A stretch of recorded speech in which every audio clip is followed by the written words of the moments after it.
A'udzubillahi minasyaitonirrajim. Bismillahirrahmanirrahim. Alhamdulillahirabbil alamin. Baril khalaqis.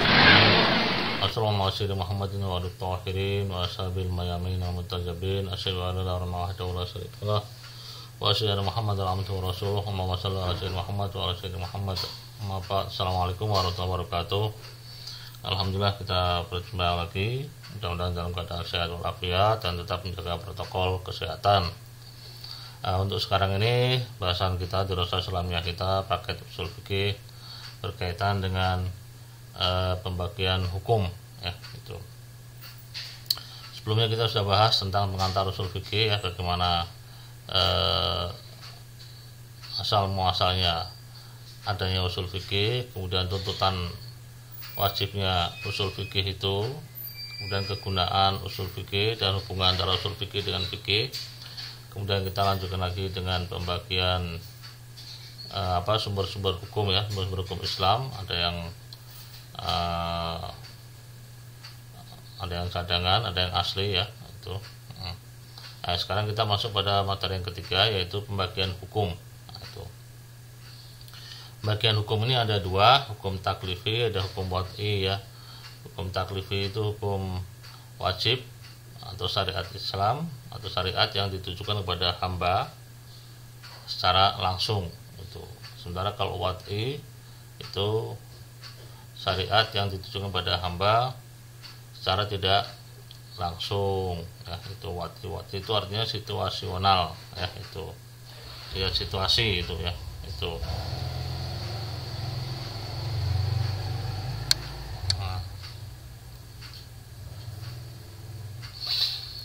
Kita lihat ya, bagian hukum ada dua, taklifi dan wad'i. Oke.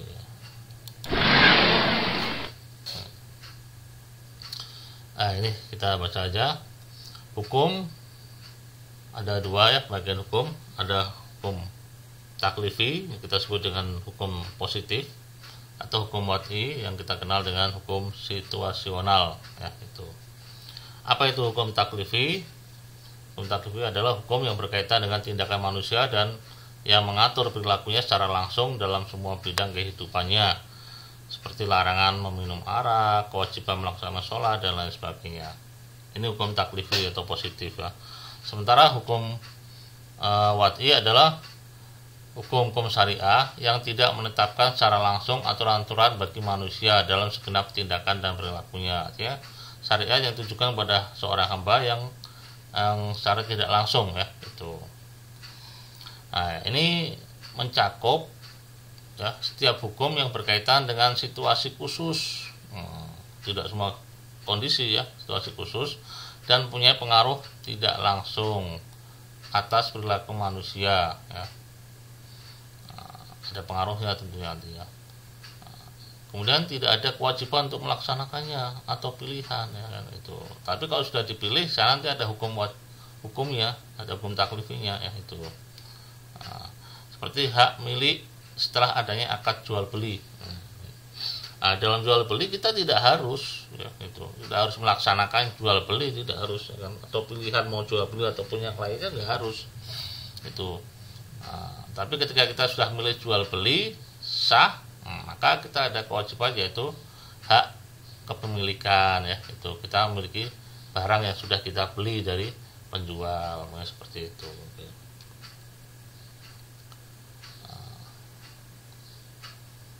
Pembagian hukum ya, hukum Islam ada wad'i, taklifi. Kemudian yang wad'i itu ada 3 macam sebenarnya, ada yang bagi sampai 5, sampai 6 atau 7 atau 10 mungkin ya.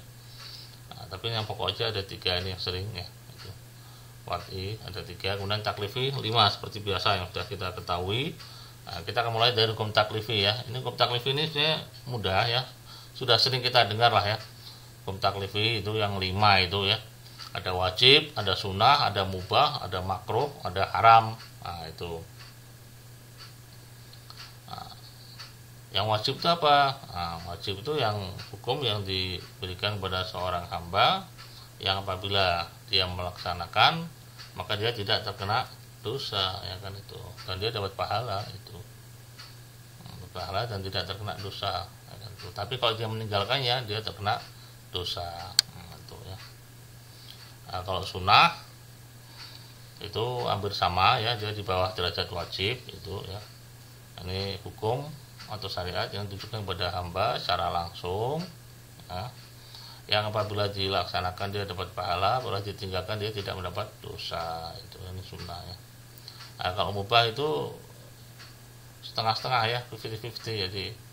Jadi syariat yang ditujukan pada seorang hamba, yang di situ seorang hamba memilih mau melaksanakan atau tidak ya kan. Itu melaksanakan ataupun tidak juga tidak ada pahalanya, nggak ada dosanya kalau meninggalkannya. Dan makruh dan haram. Nah, kita yang haram dulu ya, haram itu ya. Haram yaitu hukum atau syariat yang ditujukan kepada hamba secara langsung, yang di situ hamba dilarang untuk melaksanakannya. Nah, itu kita tidak melaksanakannya itu dapat pahala, tapi kalau kita melaksanakannya justru mendapat dosa. Ini haram ya itu. Nah, makruh di bawah haram ya itu. Jadi syariat yang ditujukan kepada hamba secara langsung ya, itu yang apabila ditinggalkan dia dapat pahala, tapi kalau dikerjakan dia tidak dosa ya itu.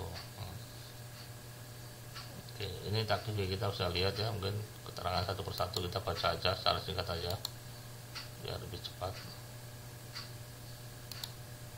Oke, taklif yang wajib nih ya. Yang wajib ini mengacu pada hukum-hukum syariat yang mengarahkan pada hal-hal yang berkaitan dengan mereka hingga mencapai tingkat kemestian, keharusan ya. Kemestian itu keharusan, sama kemestian dan keharusan, misalnya kewajiban sholat ya. Jadi syariat ini hukumnya sudah tingkatnya sudah sampai puncak, artinya sudah ini wajib, tidak boleh tidak ya itu. Oke. Udah yang sunnah ya, itu. Nah, ini mengacu pada hukum-hukum syariat yang mengarahkan pada hal yang berkaitan dengan mereka, maksudnya hamba ya, mukallaf, hingga setingkat di bawah kemestian ya, di bawah kemestian, di bawah keharusan, di bawah kewajiban. Misalnya anjuran sholat malam ya kan, itu silakan dilakukan dapat pahala, tapi kalau tidak ya tidak mendapat dosa. Ini sunnah ya. Oke. Nah, ini mubah ya, ini mengacu pada pemberian izin sang pembuat hukum, yaitu Allah Subhanahu wa taala, pada mukallafin. Mukallaf ini kita, orang-orang yang mendapat tanggung jawab secara hukum, ini mukallaf. Mukallif itu Allah, mukallaf kita hamba, dan taklif adalah hukumnya itu ya. Nah, pada mukallafin orang-orang bertanggung jawab mendapat tanggung jawab secara hukum untuk melakukan atau tidak melakukan suatu tindakan yang dibolehkan. Nah, karena itu sang mukallaf, yakni kita, yang menikmati kebebasan dalam tindakan-tindakan yang dibolehkan. Bebas kita melakukan, boleh tidak juga boleh. Tindakan ya, ini tindakannya. Jika dia ingin dia bisa melakukannya, dan jika dia tidak menginginkannya dia bisa meninggalkannya. Seperti minum ya. Minum, kita mau minum atau tidak ya bebas kita untuk menikmati kebebasan pilihan, itu namanya aja mubah ya, itu diperbolehkan. Boleh minum, boleh tidak ya, itu. Nah, walaupun nanti ya perlu kita sampaikan lagi bahwasanya nanti ada pembagian hukum lagi, misalnya tidak kita masukkan di sini ya, ada pembagian hukum menjadi hukum hukum awali dan hukum sanawi. Nah, hukum awal dan hukum kedua. Seperti ini minum tuh hukum awalnya apa? Ya mubah. Tapi ada hukum keduanya, yaitu apa? Nah, kalau seandainya itu minum itu justru membahayakan tubuh ya, karena sebagian ada beberapa penyakit ya, kalau kebanyakan minum justru berbahaya ya, itu. Maka minum itu menjadi haram pada batas tertentu ya kan, itu. Maka kewajibannya 2 gelas, maka di atas 2 gelas itu minum itu haram baginya. Ini hukum sanawi, hukum kedua ya. Hukum pertamanya apa? Mubah, boleh-boleh aja. Tapi pada kondisi tertentu, darurat ya, atau doruri, keadaan darurat, maka minum itu bisa jadi haram atau bahkan bisa jadi wajib ya kan. Ini kalau dia tidak kasih minum, dia akan mati. Maka minum pada saat itu wajib bagi dia. Itu. Ini hukum sanawi ya. Itu. Oke. Ini tambahan saja ya pada penjelasan, karena pada materi sini kita tidak cantumkan itu. Oke, kita lanjut pada yang keempat. Makruh. Nah, ini mengacu pada hukum-hukum syariat yang mencegah segala sesuatu yang berkaitan dengan mereka setingkat di bawah kemestian dan keharusan dalam hal larangan tentunya ya. Karena itu kemakruhan dalam hal larangan itu adalah seperti hanya anjuran dalam bimbingan itu ya. Itu seperti dalam sunnahnya lah istilahnya. Dalam pelaksanaannya itu sunnahnya, tapi ini yang makruhnya ya, karena dalam larangan. Persis seperti halnya larangan dalam hal pencegahan, yaitu larangan dalam hal apa? Pencegahan, dicegah tidak boleh ya, itu larangannya pencegahan ya, itu karena makruh ya, seperti sholat menghadap ke cermin, jangan sholat menghadap ke cermin, nah itu ini makruh ya, karena itu kita melaksanakan bagaimana ya, nggak apa, nggak dosa, tapi kalau kita meninggalkan kita dapat pahala, nah, ini makruh ya. Oke, kita langsung aja percepat. Yang haram ini ya. Ini mengacu pada hukum syariat yang mencegah segala sesuatu yang berkaitan dengan mereka hingga ke tingkat kemestian dan keharusan. Itu ya. Itu mesti ditinggalkan, tapi ya karena dalam larangan sih ya. Itu misalnya larangan memberi dan memungut bunga uang, atau kita sebut dengan riba ya. Larangan riba. Nah, atau larangan berzina, larangan minum khamar dan lain sebagainya. Banyak larangan-larangan itu. Nah, larangan-larangan ini tentunya yang ditujukan pada hamba secara langsung, ini nggak boleh dilanggar ya, nggak boleh dilaksanakan ya. Itu. Jadi kalau kita menghindari riba, zina, khamar, itu kita justru mendapat pahala ya. Tapi kalau kita melanggar, ini kita dilarang, tapi kalau kita justru melaksanakannya, justru kita dapat dosa ya. Nah ini berkaitan dengan haram. Oke. Karena kita masuk pada bagian hukum yang kedua, yaitu wad'i, hukum situasional ya, berkaitan dengan situasi.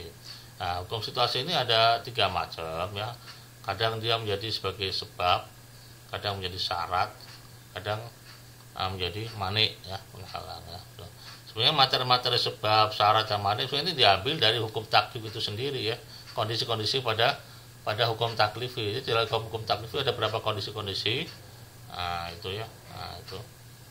Ya, ini kita para ahli usul fikih mengistilahkan dengan sebab, kadang distilahkan sebagai syarat, kadang distilahkan sebagai mane ya oleh ahli fikih ataupun usul fikih. Oke, kita lihat. Yang pertama adalah sebab. Oke. Nah, sekarang hukum wad'i yang sebab.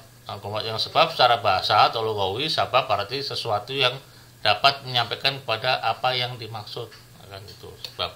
Sebab itu sebagai penyebab ya, itu penyebab sesuatu, penyebab sampainya sesuatu pada yang dimaksud. Nah itu sebab ya. Nah, kemudian menurut definisi para ahli ya, sebab adalah sesuatu yang jelas dapat diukur, yang dijadikan pembuat hukum sebagai tanda adanya hukum. Itu. Nah, ini sebab ya, itu. Jadi kalau ini sebab ini nggak ada, maka tanda hukumnya nggak ada. Maka lazimnya dengan adanya, maka keharusannya, kepastiannya, keniscayaannya, dengan adanya tanda itu berarti ada hukumnya. Nah, itu. Dengan tidak adanya tanda itu, maka tidak ada hukum. Tanda artinya sebab, tidak ada sebab itu maka tidak ada hukum. Sebab hilang ya, udah hukum itu hilang. Contoh ya, masuknya bulan Ramadan menjadi pertanda datangnya kewajiban puasa Ramadan. Atau maunya tergelincirnya matahari ya, matahari di tengah kemudian jalan sedikit, nah, itu tergelincir matahari namanya. Nah, itu menandakan masuknya waktu duhur atau kewajiban sholat duhur. Nah, itu ya.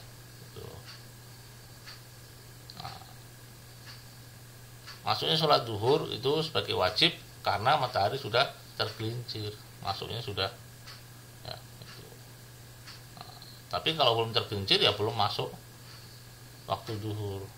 itu ya, waktu zuhur sholatnya itu. Nah, jadi masuknya bulan Ramadan ya, ketika kita melihat ada hilal, kemudian masuk bulan itu pada 1 Ramadan. Nah, ini disebut sebab. Nah, sebab datangnya kewajiban puasa. Nah, disebut musabab atau hukum. Nah, ini itu. Artinya kewajiban puasa ini disebut musabab, yang disebabkan ya. Ya, yang diberi tanda dengan datangnya bulan Ramadan. Nah, bulan Ramadan sebagai tanda, sebagai sebab.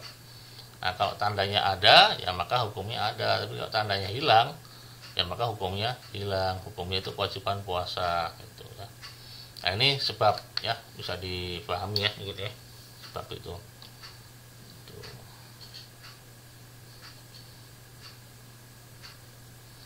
Kita lihat yang kedua ya. Sebenarnya gampang sih sebab ya. Pokoknya ada sebab berarti ada musabab, itu aja ya. Itu masih berkaitan dengan hukum, itu aja.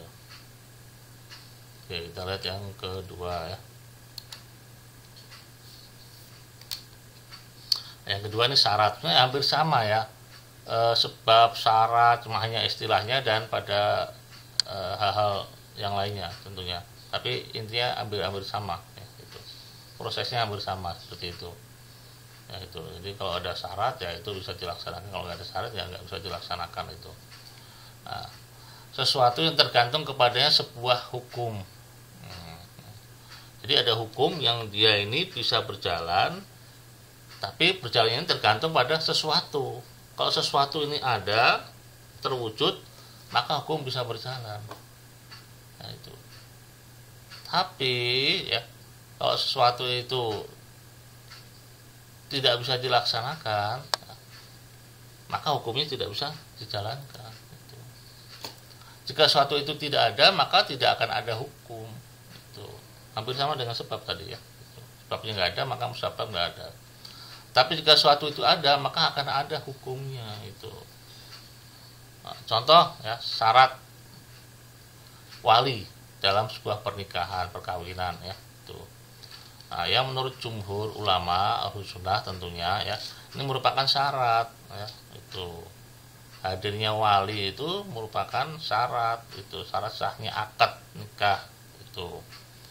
Jadi akad nikah ini bisa sah kalau ada wali di situ. Nah, itu. Jadi kalau nggak ada wali dari pihak perempuan ya, itu, maka akadnya tidak sah. Dengan adanya wali pasti nikahnya dengan tidak adanya wali pasti nikahnya tidak akan sah. Ini menurut Ahlus Sunnah ya, itu jelas ya. Ini syarat ya, prosesnya yang bersama dengan sebab tadi itu ya. Nah, itu. Insya Allah sementara ini kita memahami ini dulu ya. Nanti detailnya rinciannya seperti apa nanti insya Allah pada pembahasan yang lebih detail lagi nanti. Oke, kita lanjutkan pada yang ketiga ya, mani.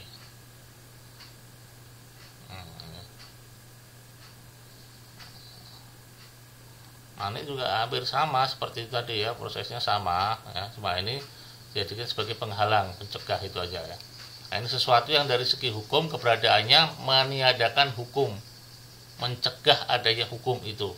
Nah, penghalang bagi adanya hukum tertentu.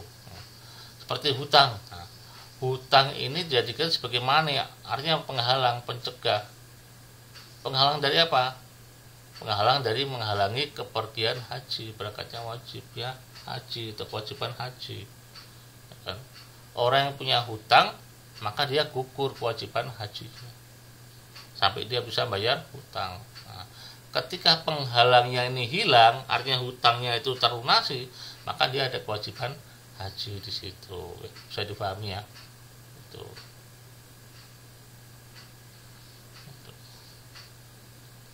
Contohnya dalam warisan ya, warisan ada saudara-saudara bersaudara ya. Nah, kalau ada orang yang membunuh orang tuanya, nah, ini kan di Indonesia kasusnya banyak ya, karena warisan, karena uang dia rela membunuh orang tuanya atau orang tua membunuh anak maunya. Maka ya qatil, yaitu pembunuh orang tua atau pembunuh anak ya, maka ini sebagai mani, pencegah, penghalang dia untuk mendapatkan warisan. Pada saat ini dia mendapat warisan, ya, itu. Ayah mewarisi anak, anak juga mewarisi ayah, itu. Tapi karena dia membunuh, ya, baik ayah membunuh anak atau anak membunuh ayah, maka pembunuhan ini, ya, adalah mane sebagai penghalang atau pencegah dia mendapatkan warisan. Nah, ini mane namanya. Oke, mungkin ini bisa dipahami, ya. Oke. Nah, ini tadi pembahasan mengenai pembagian hukum dari segi wad'i dan taklifi. Walaupun tadi kita sudah tambahkan, ya, sekilas, ya, hukum itu, bagian hukum yang lainnya ada hukum awali dan hukum sanawi. Hukum awal dan hukum sanawi, hukum yang kedua itu apa? Itu hukum kedua itu biasanya berkaitan dengan situasi darurat ataupun tidak, seperti itu, ya. Itu biasanya hukum sanawi seperti itu. Oke, terima kasih. Mungkin ini saja untuk kajian bagian hukum Islam. Wa taufiq illa billah, wa tawakkaltu alaihi unib. Assalamualaikum warahmatullahi wabarakatuh.